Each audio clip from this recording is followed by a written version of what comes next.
Hey, everybody, it's Eddie from Tokyo. This is your cryptocurrency update from Japan. And well, for a brief moment today, about 7 hours ago, the top 60 projects, all of them were in the green for a 1 hour period. The bears have come back, though, and have taken control. Don't worry, the green will return. Some are blaming Brian Armstrong of Coinbase for making this market go red. I don't believe that. And he sent out this tweet about the Treasury Secretary Mnuchin rushing a regulation through regarding self-hosted crypto wallets. Well, if he hadn't left the Blockchain Association, maybe he would have had an earlier heads up. His tweet, well written, and a thread of 18 consecutive tweets, was all about what the Blockchain Association has been addressing now for a while. And they have this very in-depth 50-page report that is a monster of a report that, in a nutshell, tells us that the role of self-hosted wallets are important to the future of free societies. If you are not into 50-page reports, you can find a summary on the Medium website of the Blockchain Association. So what is this association? Well, it's made up of a diverse group, 24 entities, including names that you know, like Stellar, Ripple, who joined in October 2019, Grayscale, Kraken. They're a collective that work as an advocate in the Washington, D.C. to promote a healthy ecosystem. Now, the reason why I don't think it was the tweet from Brian Armstrong is because I want you to listen to Mnuchin when he came out to speak about crypto for about 28 minutes in July. And you can see from his short portion here how he feels. Cryptocurrencies such as Bitcoin have been exploited to support billions of dollars of illicit activity like cybercrime, tax evasion, extortion, ransomware, illicit drugs, human trafficking. Many players have attempted to use cryptocurrencies to fund their malign behavior. This is indeed a national security issue. The United States has been at the forefront of regulating entities that provide cryptocurrency. We will not allow digital asset service providers to operate in the shadows and will not tolerate the use of the cryptocurrencies in support of illicit activities. So he's not a fan, but he's on his way out. And that's another reason why also he might indeed put that regulation through, but there is probably going to be someone else, like maybe possibly Janet Yellen, in his position. Now, what exactly are some examples of these wallets? Well, the Sum wallet from Weezy Win is one. Brave is another. My Crypto is one. My Ether wallet. There is also the MetaMask. This is a wallet that I use that requires no KYC. And I used it when I grabbed a couple of .crypto domains back in 2019. I grabbed All That Fluff and Crypto Eri. So no KYC, so the nothing to prove on Know Your Customer. I could do the whole process both on unstoppable domains and make a payment without any KYC. So there are many self-custody wallets that are integrated on the Unstoppable Domains website. So if a regulation did go through, then Unstoppable Domains would be one that would be negatively affected by it, because you can see all of the different wallets here, many of which are self-custody wallets.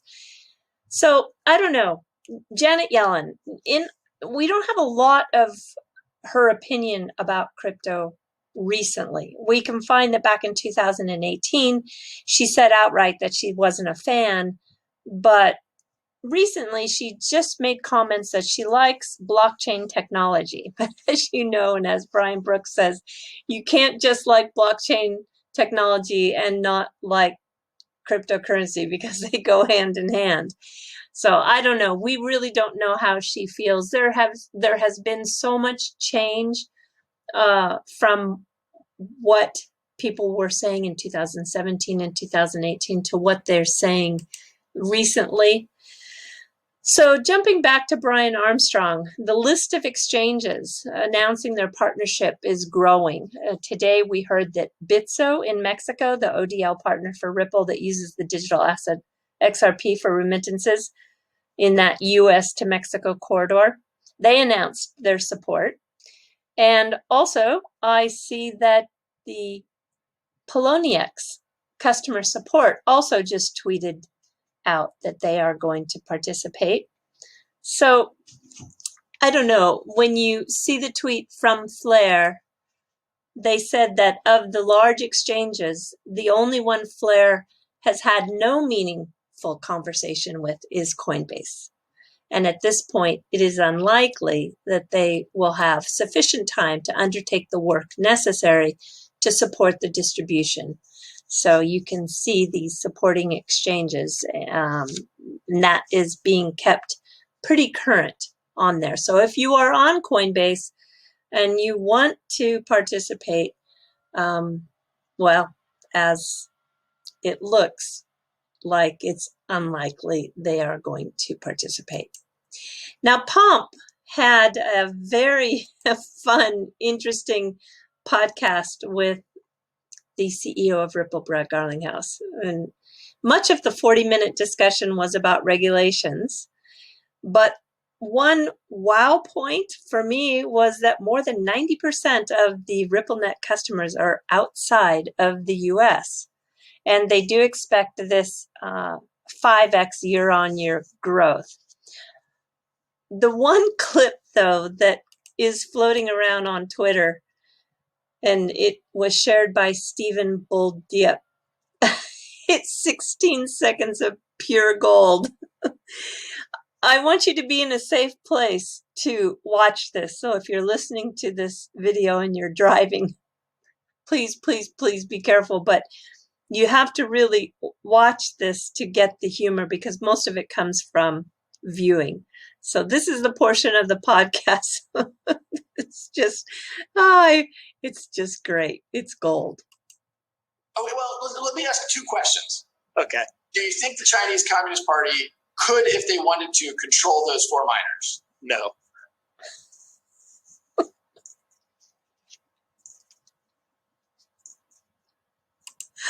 So funny.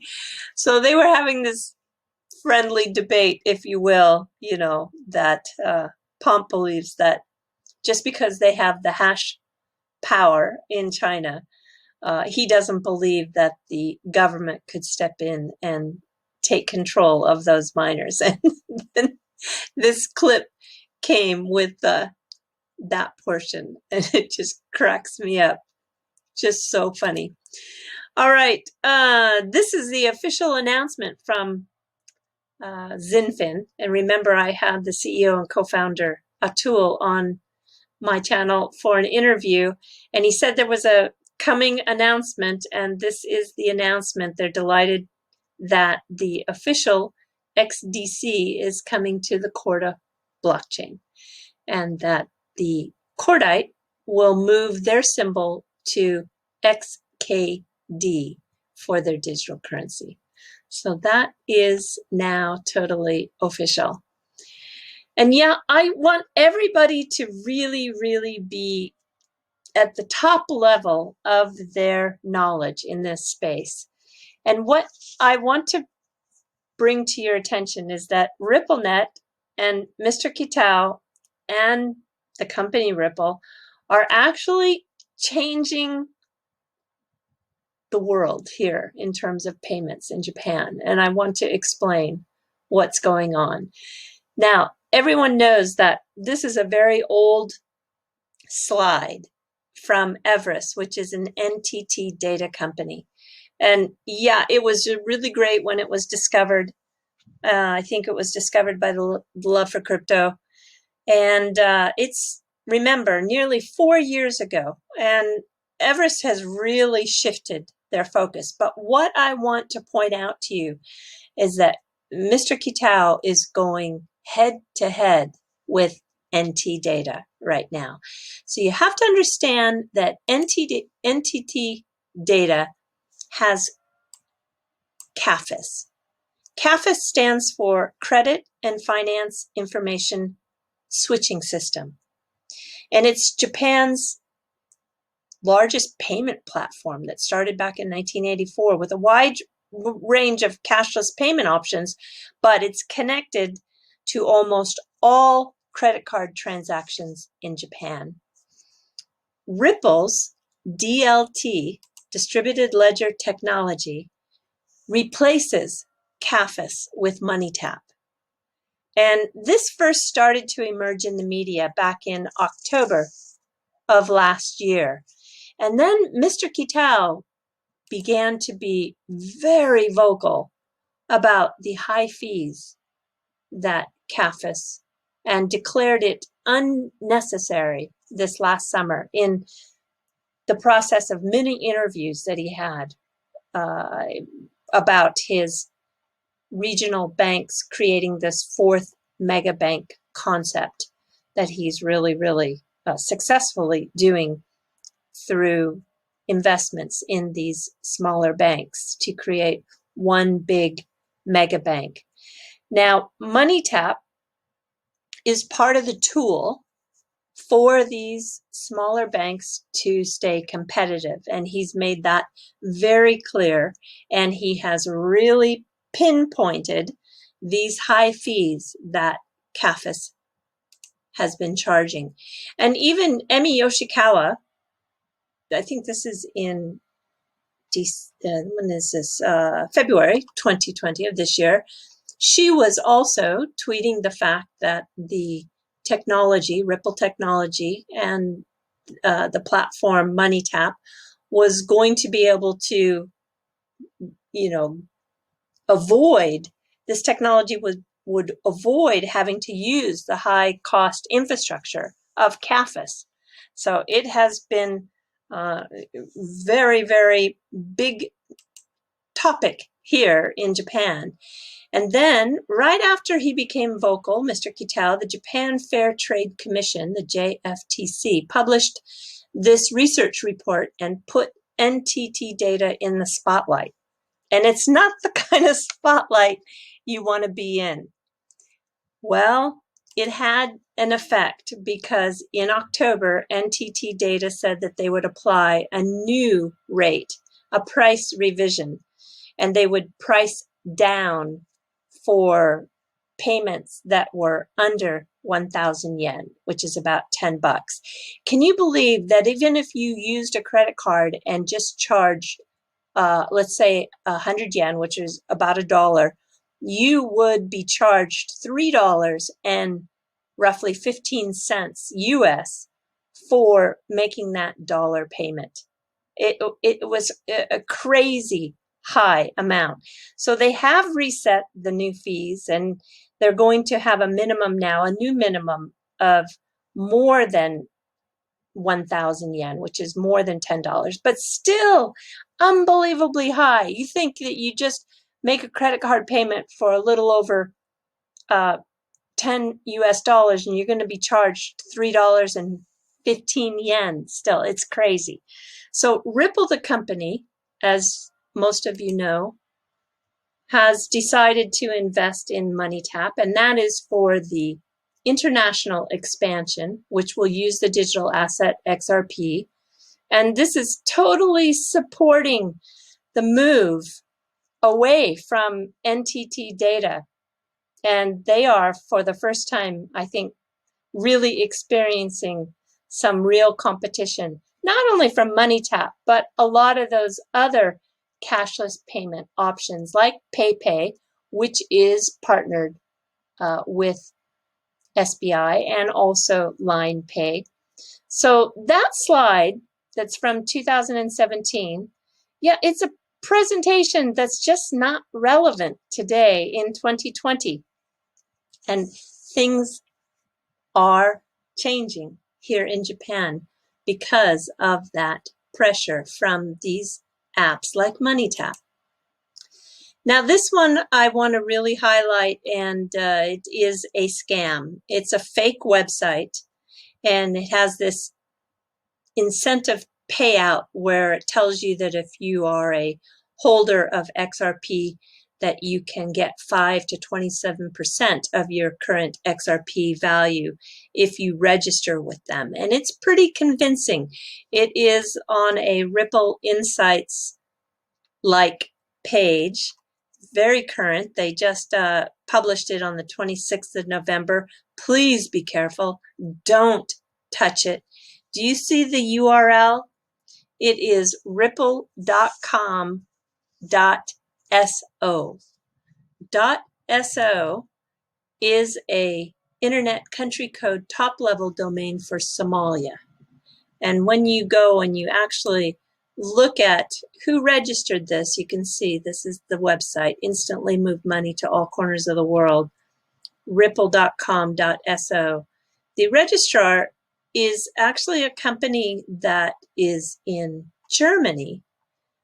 But you know, that doesn't mean anything because this company has been around since 1998, and they register domains on behalf of people. They have over 4 million domains that they manage for people. So it's not the key systems, although it is where you would report such abuse. So I am just being really, really cautious nowadays, because as crypto gets higher and higher in value, more and more scams will come out. So please, please be careful. Okay, everybody, we'll jump into a little fluff. Well, there's a new gamer drink out there. It's an amino acid vitamin A blueberry extract jelly, and it is made as a in-game booster. It's being marketed for gamers to be a pick-me-up or to recharge your battery in the middle of your match. It started selling today. It sells for about $2 for the one package, and I think Amazon is selling in a set of 6. Yeah, interesting, huh? But even more interesting is the NEX, which is the train that runs, it's a shuttle that runs from Tokyo to the airport. And as you know, that is just becoming like a ghost train over the last 6 months. And so this train has decided to reinvent itself, and it is renting out sections of the cars that you can use for your quiet workstation. Believe me. And I went on to the website to see if I could look at the booking requirements, and it's sold out. It is completely no seats available. So it's very, very popular. It runs about $1 per 15 minutes. So that would make what? Just under $5 for an hour. And if you get on this train from Shinagawa Station, you can run to the airport in about 50 minutes. So yeah, if you do a round trip, you can have a very nice, quiet, relaxing train ride, turning it into your own workstation. I think it's brilliant. All right, everybody, do take care. Sayonara for now. Bye-bye.